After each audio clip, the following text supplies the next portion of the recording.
ایماندار اور محنتی ملازمین گلبرگ ٹاؤن کا قیمتی اثاثہ ہے۔ یہ ادائیگیاں آپ لوگوں کی خدمات کا اعتراف ہیں۔ گلبرگ ٹاؤن یہ تمام رقم او زی ٹی فنڈ اور اپنے آن سروسز سے ادا کر رہا ہے۔ فاروق نعمت اللہ نے کہا۔ چیئرمین گلبرگ ٹاؤن نصرت اللہ نے ٹاؤن آفس میں ریٹائرڈ ملازمین اور مرحوم ملازمین کے ورثہ میں 52,50,000 روپے کے چیکس تقسیم کیے۔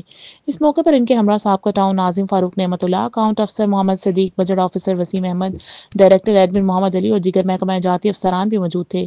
اس موقع پر چیئرمین گلبرگ ٹاؤن نصرت اللہ نے ریٹائرڈ ہونے والے ملازمین سے بات کرتے ہوئے کہا کہ یہ ادائیگیاں اب لوگوں کی خدمات کے اعتراف اور ان کے واجبات کی بروقت فراہمی منتخب بلدیاتی قیادت کے عزم کا مظہر ہے۔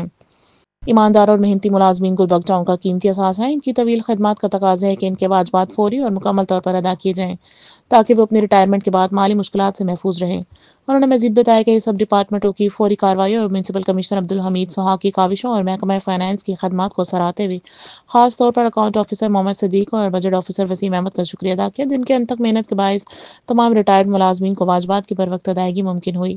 اس موقع پر سابقہ ٹاؤن ناظم فاروق نعمت اللہ نے کہا لیو انکیشمنٹ اور پینشن سے وابستہ ہوتی ہیں۔ ہماری کوشش ہوتی ہے کہ یہ رقم ان ملازمین کو بروقت ادا کر دی جائے۔ ٹاؤن انتظامیہ یہ تمام رقم او زی ٹی فنڈ اور اپنے آن سروسز سے ادا کر رہا ہے۔ تقریب کے اختتام پر ریٹائرڈ ملازمین نے گلبرگ ٹاؤن کی انتظامیہ اور چیئرمین نصرت اللہ کا بروقت واجبات ادا کرنے پر شکریہ ادا کیا۔ Incharge information Gulberg town